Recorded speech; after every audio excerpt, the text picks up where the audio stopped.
and could make an impact in the game. He really didn't. And I still think he's a top 5, top 10 player in the league, however you look at it. And I think it's more about their coaching than the Patriots coaching. That was the difference yesterday, and we'll certainly get into that. You want to join the show? We're here for an hour, then we'll hand things over to Celtics basketball tonight. Oh, I have a recap for Friday night. I was not happy about the Celtics, even though they won. I'm different about that tonight regarding the Patriots, who won a game over Atlanta. This is the opening take. The Patriots won a football game while Drake May struggled. They also won a football game where they lost the turnover battle. Just think about this. When it comes to Drake May, from what we've seen from Drake May over the last couple of years, and it's a small sample size, right? What do we have? 9 games this year. And so let's call it a full season, 17 games. When Drake May doesn't turn the football over, the Patriots have success. When he does, they lose. When they have a lead in the fourth quarter, at least this year, they win.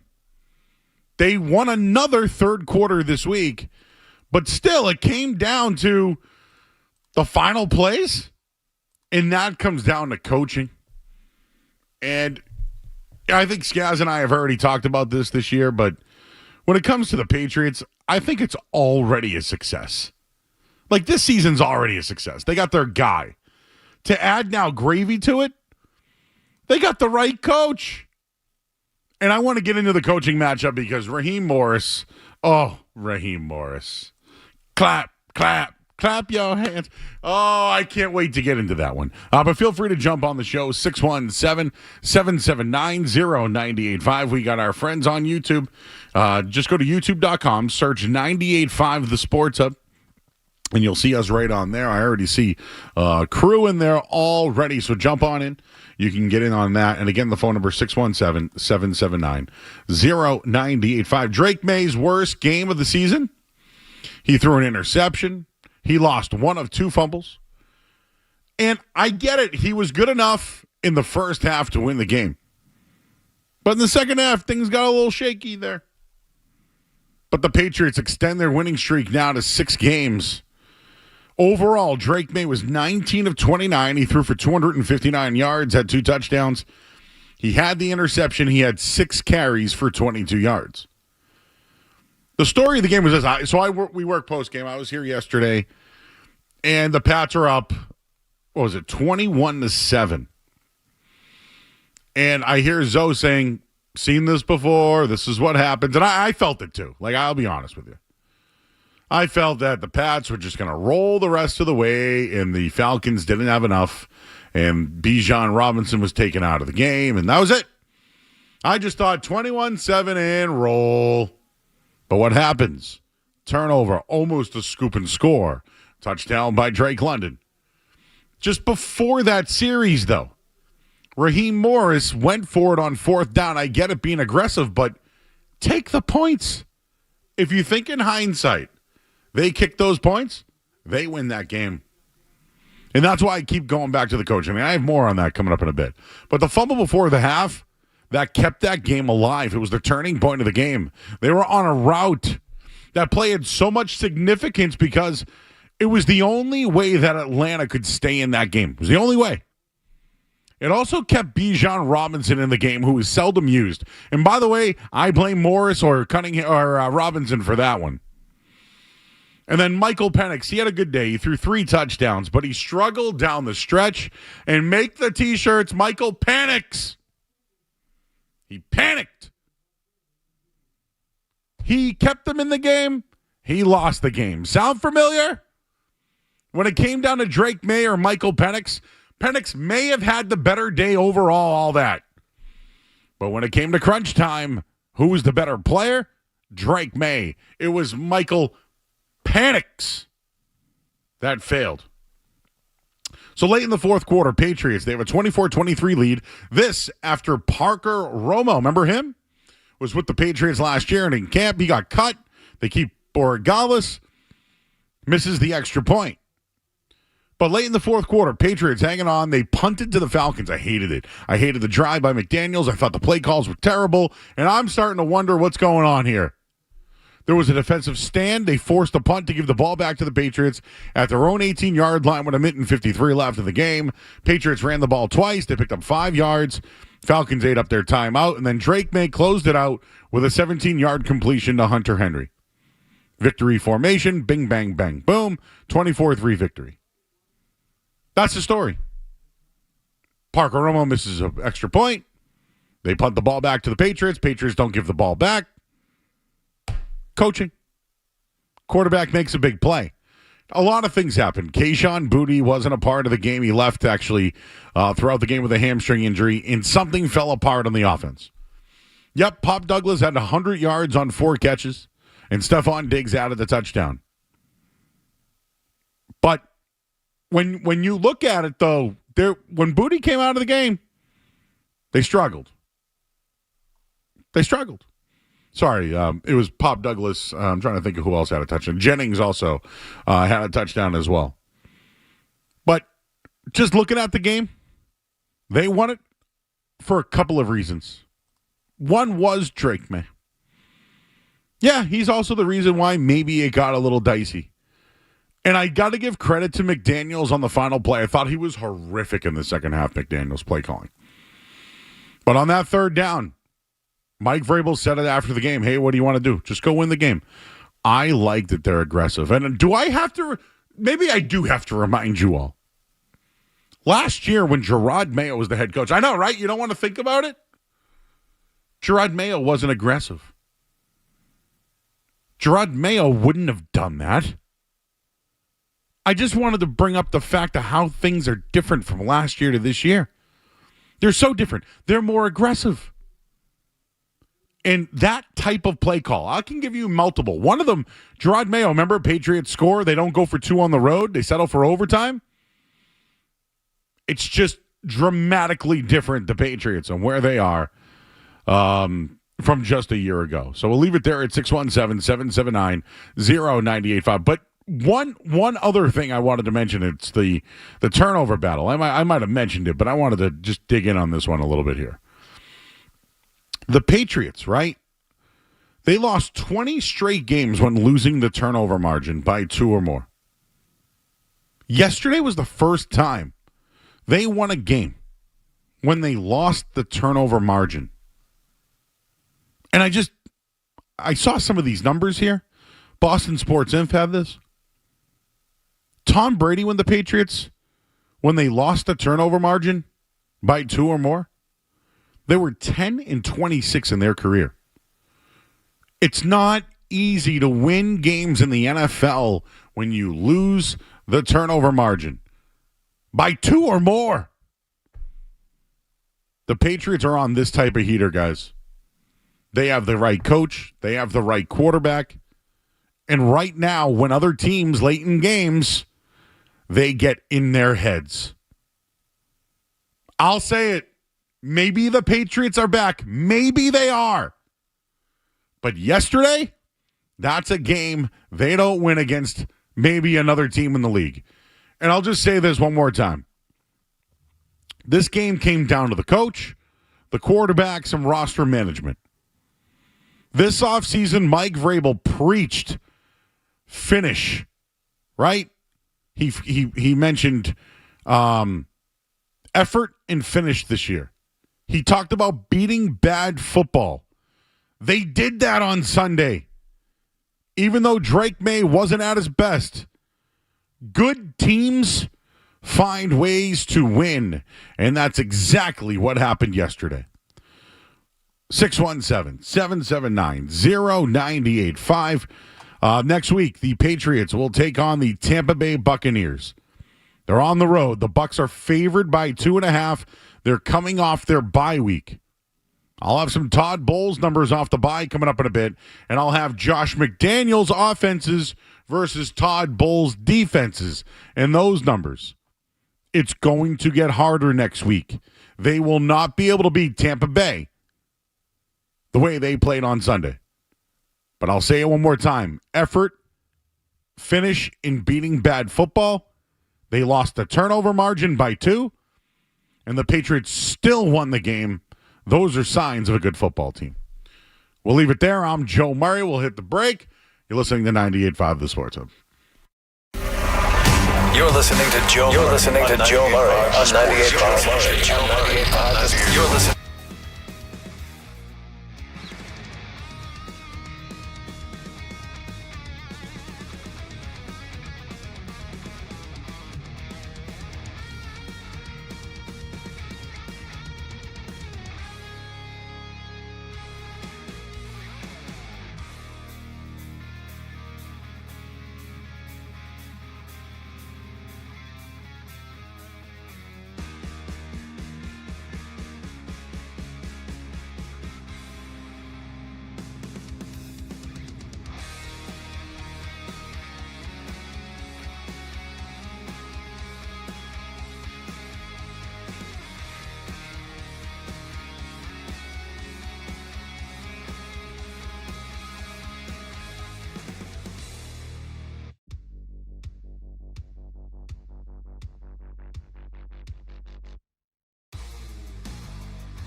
Zoe said today, other guys had to pick up the young quarterback who had been brilliant of late. Got to win differently. And they did with some help from the missed extra point.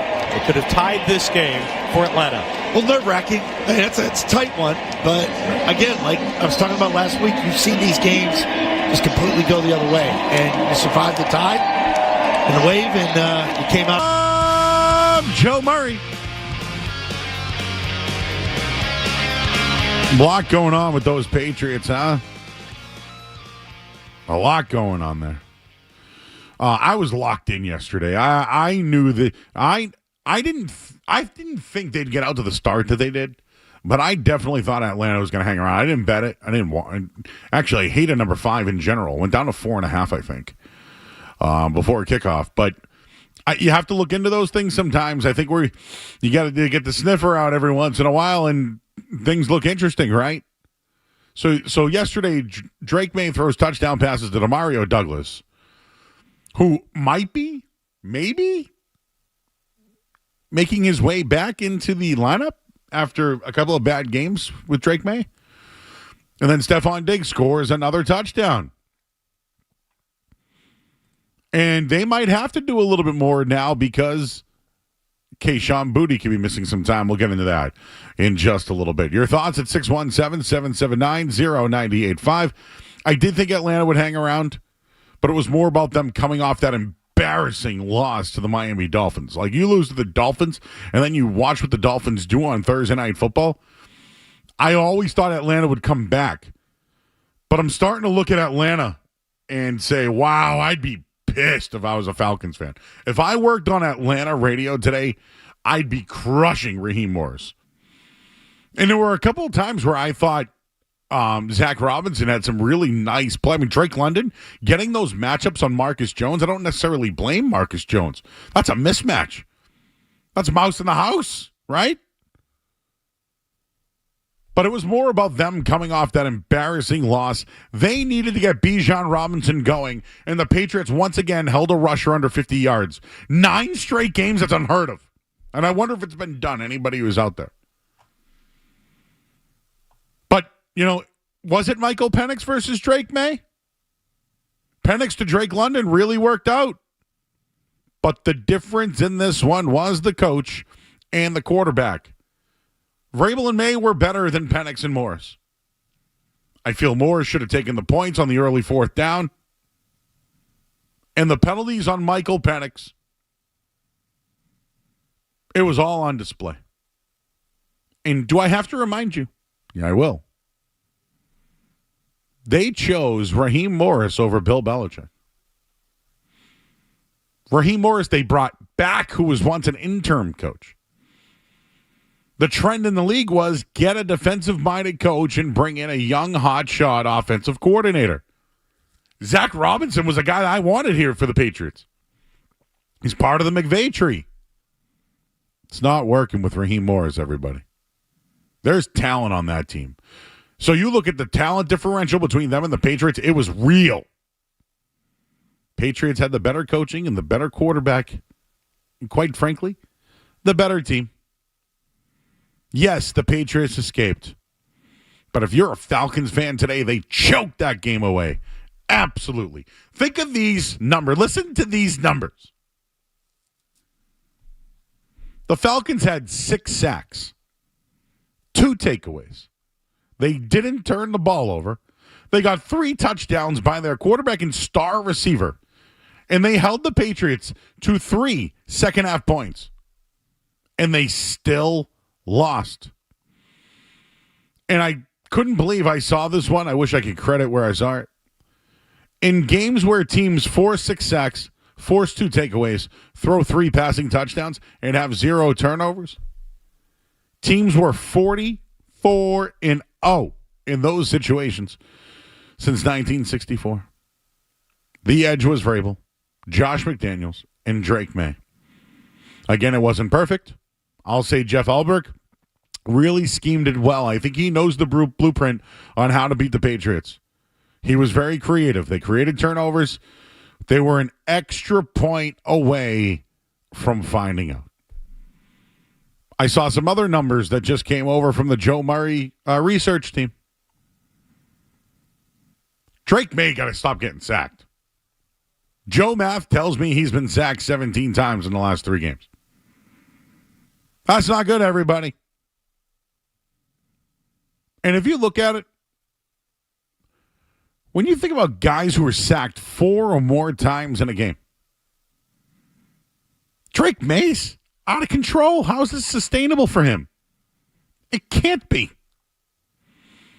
QBs who were sacked 4 times in the last 30% of their career games: Russell Wilson, Jaden Williams, Caleb Williams, C.J. Stroud, Daniel Jones, Bryce Young, Justin Fields, Drake May. Drake May has been sacked 4 more times in 11 of his 21 starts. That's insane. It's got to be better. I'm not putting it all on the offensive line because I think some of it is Drake May's indecisiveness too. But in his first 21 starts, he's been sacked 66 times. He's on pace to be sacked 157 times in his first 50 starts. Do you know who those quarterbacks are that have been sacked 120 plus times in the first 50 starts? Jim Plunkett. Sound familiar? Russell Wilson, Geno Smith, Joe Burrow, David Carr. 1, 2, 3 out of 5 of those have been to Super Bowls. 2 out of the 5 have won. Drake May's close to going to that list. It's not a good thing, by the way. Randall Cunningham was sacked 209 times in 50 career starts, but of course, he's a little bit of a runner. The other thing in this from the Joe Murray research team as well. Prior to yesterday, Drake May had an 0-6 record when committing multiple turnovers. He was 0-7 when he lost a fumble. Man, did they find a way to win a game yesterday. I commend them for it. Your thoughts, 617-779-0985. We got Paul in Boston. What's up, Paul? Love your show, Joe. Thank you, bud. And it's all about our coaching. That was poor ball management. We had a 2-score lead. Yep, Drake turned it over, but it should have never happened. We were playing the last couple of minutes as though we were down 2 scores. They should have never put so much pressure on Drake. He's throwing the ball way too much. They should have just managed the clock, ran it out, would have been 21-7. Same thing happened in the second half. He's thrown away too much, 2-score leads. They're putting too much pressure on Drake. The coaches should manage the ball much better. Well, and that's for Vrabel. Paul, let's talk about this for a second. Sure. I thought early in the year they were putting too much on his plate. Maybe they did. Maybe they were like, "Hey, man, play loose." And he, he had like one of the greatest 5-game stretches, right? Right. He did have to come back down a little bit. Like, it's been so good. The 2 turnovers, one was really bad. Like, one of them, the interception, I don't know who the hell he was throwing to, by the way. Yeah. So, yeah, we can look at it. But when he wasn't doing that, he was still elite. Yeah, and he was. But don't you think that if they had managed the ball better, they would have went in first half up 21-7? They could have just run it off. You know what's funny? Run down the clock. I brought this instead of pressuring like we have to get another touchdown. We talked about this in postgame yesterday. Yeah. I prefer the coach to be aggressive rather than the Gerard Mayo style I saw a year ago. Could lose your playoff game. Yep. But it's great. Yeah. It's all gravy this year, though, right? The season's all. I hate to say it, but it's already been a success, Paul. It is. It's already been a success. Absolutely. So appreciate you, bro. Didn't mean to hang up on you. Yep, it could lose them a playoff game. And you look at the seedings, right? Could they beat the Jaguars playing like that? Maybe. They ain't beating the Chiefs, who are out of the playoffs. Not beating the Broncos. Not beating the Chargers. Not beating those teams. But, hey, the one thing I can tell you is I'm sold on Mike Vrabel, and I was wrong. I'm sold on Mike Vrabel. He preached effort and finish and beat bad football. Man, did those 3 things happen yesterday. And I, again, don't love Josh. There was a lot of Josh McDaniels I didn't love yesterday. But did you see that 3rd down play? That was out of the bag. That was an old Josh McDaniels play. Clear out, one-on-one, tight end, past the sticks. Everybody go home. I thought McDaniels was horrible in the second half. But I have to give him props in a big-time situation. Last week, this week, they were the better coach, offensive coordinator, and quarterback. I do have some stuff on Kayshon Boutte I want to get to. Do we now have to go to Discord to find out injury reports? Is that what I have to do now? Kayshon Boutte on Discord today says it's a grade 1 strain of his hamstring. Hopes to be back this week. If not, he'll be back against the Jets. I think these hamstrings could keep him out of this week and the Jets. I don't want Kayshon Boutte right, but I also didn't think Drake May was right without Boutte in the lineup. But who did Drake May go to when Boutte was out in key situations? Pop Douglas and Hunter Henry. The Drake London 3 touchdowns, bad matchup for Marcus Jones, and I credit Zach Robinson for that. Christian Gonzalez did leave the game. He went to concussion protocol, but he would have played if the game went into overtime. He did talk to the media as well. But next week, Patriots and Bucks. May versus Mayfield. McDaniels versus Bowles. And the Patriots secondary versus the wide receivers of the Tampa Bay Buccaneers. It's all real. Should I throw Brady in the mix? I'll leave him out. He's got nothing to do with the game. All right, now Bucks minus 2.5 heading into next week's game. We'll take a quick break. I'm Joe Murray. We got to talk about it. Clapgate. Clapgate. We'll give it to you next here on the Sports Hub. Essential Sports Hub headline.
back here on 98.5 The Sports Hub. We got ourselves some Clapgate.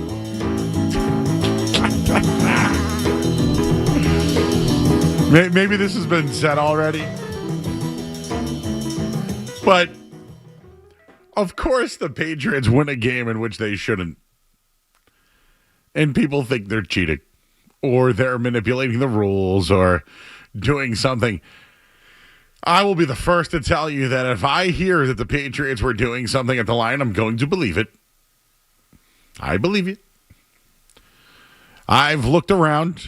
I will tell you this. All right, I never played at a high level like that or anything. When you're the center, right, you know the calls. You might get tapped by the guard next to you. There may be some sort of like heel motion or knee up motion. There's a lot of silent counts. There's certain things that are out there. You know, this is why you do these. You practice this stuff. This is what you do. So if Raheem Morris is claiming that the Patriots were clapping, don't you think it's up to the head coach to make an adjustment? So, do I think the Patriots were doing it? Yes. Yes. Do I think the Patriots were doing anything wrong? No. Do I think that Raheem Morris and Zach Robinson and Michael Penix, for that matter, sound like whiny little bitches? Yes, I do. They're whining.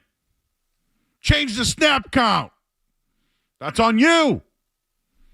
So after the game, when I hear it, I don't think anybody should be like, well, I don't see it. Well, I don't see it.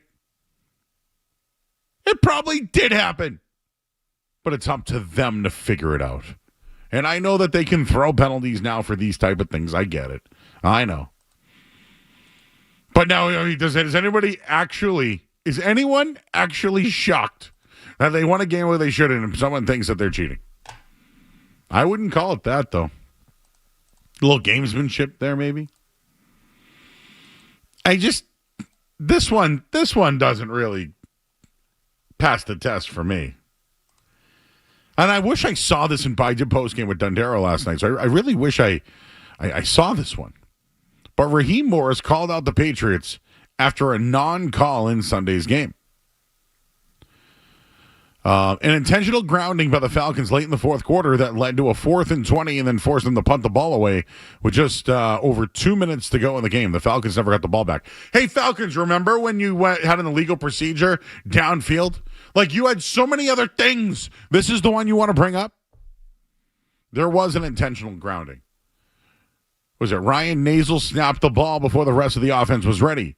After the game, Raheem Morris cited that the Patriots' defense is the reason for that. They did a nice job. They simulated the snap count. The ball came early, was snapped early. Within that snap, that was when we got the intentional grounding. So nice job by those guys. Great situational football. Great play.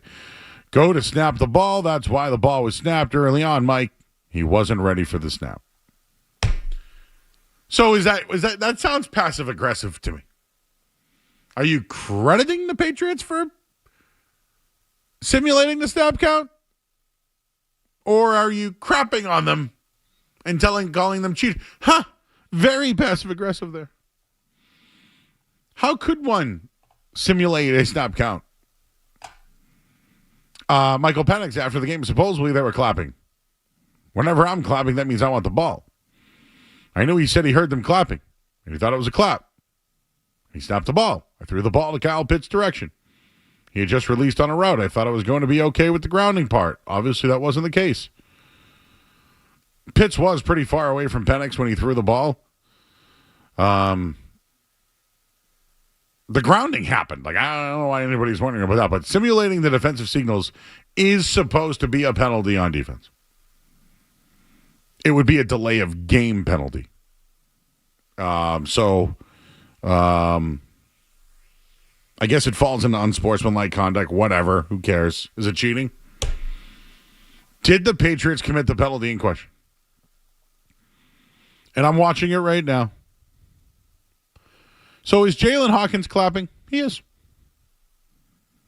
But why is Jalen Hawkins clapping have an issue to do with the snap count? And if you watched the plays before, because I saw Greg Bedard post this in the Boston Sports Journal, they weren't going on a clap count. They were going on the leg count.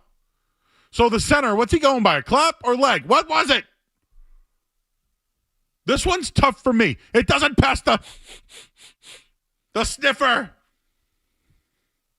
Skaz, how do you feel about this one? I get it. It should know it. If they catch him, it's a penalty. But I'm actually, I don't know. I'm not an all 22 Joe. I'm not Joe all 22. I don't have that. I watched the game, though. I was here. I saw at one point Michael Penix was doing the knee thing for the silent snap. He does that college snap still out of the pistol. I did see Jalen Hawkins clap. Do I think it affected it? No.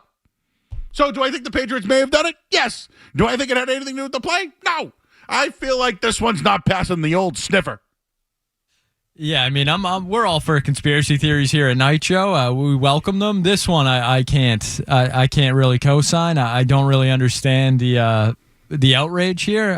Can I read you a quote from earlier today from Raheem Morris himself? Oh, the head coach, the one that they brought back there, who's a former defensive coordinator who would know about this kind of stuff. On Clapgate, Raheem Morris says, "This was our players telling us they simulated the snap. They heard something. There was not intent of saying the Patriots did anything wrong. It was our fault. It was on us. We can't snap the ball early no matter what. That was just me being angry yesterday." So then the players were complaining about something that not to be complained about? Like, here's the deal. Those kind of penalties are all defensive line stuff, right? That, like, don't linebackers come up and, or like a punt return, right? Somebody, I got it. Remember A-Rod did something like this in baseball where he's like a pop fly and that's Bush League. That's Bush League in baseball. He yelled behind the third baseman there when he was trying to catch a pop-up. That's Bush League. Sorry, Bush League. But in football, it happens all the time. How many times? Come on. Do I have to bring out the football? Do I have to bring out the football and I'll bring Jake in here. He'll play nose guard. I'll be down, and you can clap, right? Or you can be like, go. We can do it. The Patriots are back, Joe. People are losing their minds, and that means the Patriots are back. We're doing clapping talk now. I heard the afternoon show do about 2 good hours on clapping today, so that was good. That's what we all want to listen to. I mean, if I'm snapping a ball and Neil's in the hallway way over there and he's clapping, how does that affect the snap? How does it affect the game, Joe? Well, see, I can't hear the clap. No, I'm sure Michael Penix was very focused on Jalen Hawkins clapping in the secondary. He was pointing at him, though. So this is what I'm trying to say. Defenders, they never point at the quarterback. Never. What, were they trying to get a call?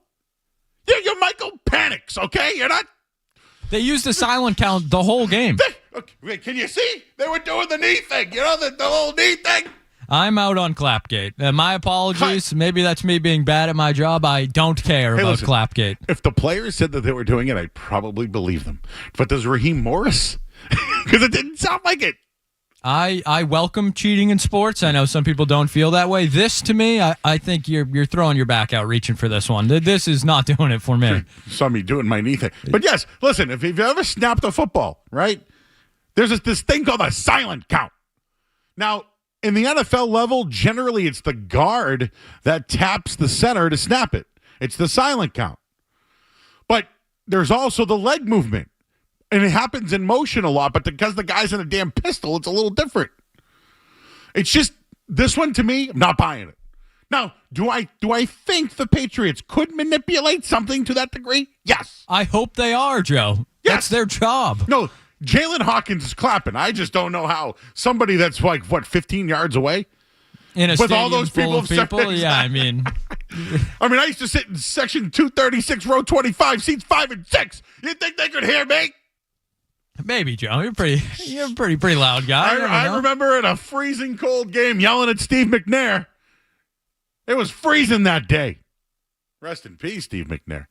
Maybe I did affect Steve McNair throwing an interception to Tyler. We have loaded phone lines. What should we do? I know we have Celtics. Yeah, take a couple quick. All right, let's do a couple of quickies here. Ernie's in Dorchester. Ernie. Joe, can you hear me okay, buddy? Yes, sir.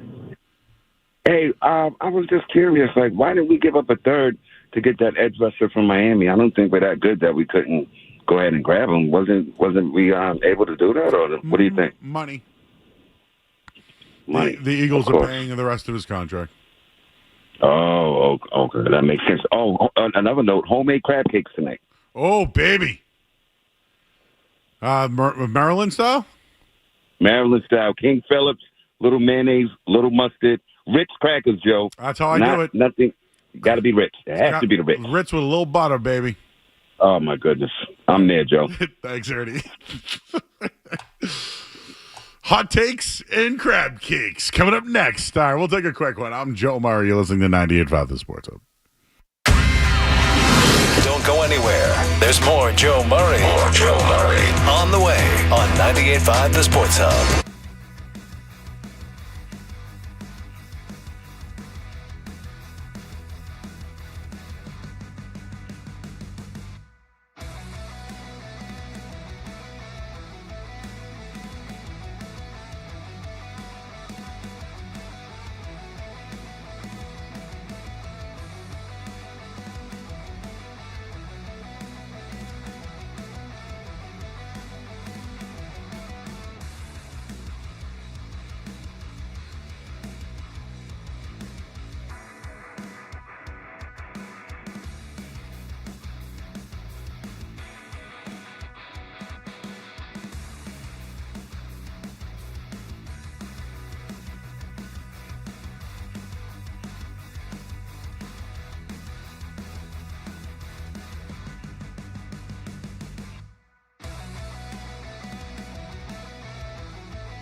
right, back here on 98.5 The Sports Hub. I know that people want to call in about some of the UFC scandals that are happening. We called this years ago, myself and Dan Lifshitz. During COVID was the most sketchy, controversial. The judges were horrible, all that. So if you want my opinion on it, it's been going on for years, and they finally got caught. And what was the other one somebody called in about? Trade Gonzo, somebody says. No. I would not trade Gonzo. I think that would be a bad thing. I think he's pretty good. I think he's very good, actually. Hey, how about that World Series the other night? Can I stress the name World Series? The Dodgers started the season in Japan and won in Canada. You could say arguably their two best players were Japanese pitchers and hitter and Ohtani. My biggest takeaway from the game the other night was the heart of a champion. And not to get corny, but I grew up in the 90s, so when the Rockets went back-to-back after the Jordan years, Rudy Tomjanovich said never underestimate the heart of a champion. The Dodgers did everything right. They made the right pinch hit call. They made a pitching move that worked. They moved Pages to center field, which saved them a game. I've never been a Dave Roberts guy. I got to give him his props. Rojas at second. Pages to center. Those were huge moves. Yamamoto was outstanding, and all I could think of was Daisuke. When the Red Sox got him, he wanted to pitch more. He wanted to really keep his arm going. And at times he got fined. They found him throwing underneath the bullpen inside the locker room during games. Watching Yamamoto go, 9, 6, and then 2 1/3 out of the bullpen, he was the World Series MVP. But, I couldn't help but think of Daisuke Matsuzaka, who did help him win a championship once, but I just couldn't help but think that. Oh, the Celtics are in action tonight. So they snuck out a win on Friday, and then they got smoked on Saturday. Is Danny Ainge in the house tonight? Or is he going to watch A.J. DeBonsa tonight at BYU? Plays at 9 o'clock after the game. I'm interested in that one. Well, we're here all night, everybody. We'll hand things over to Grandy and Max. They'll have the call. I'll be here halftime, post-game till 11 o'clock.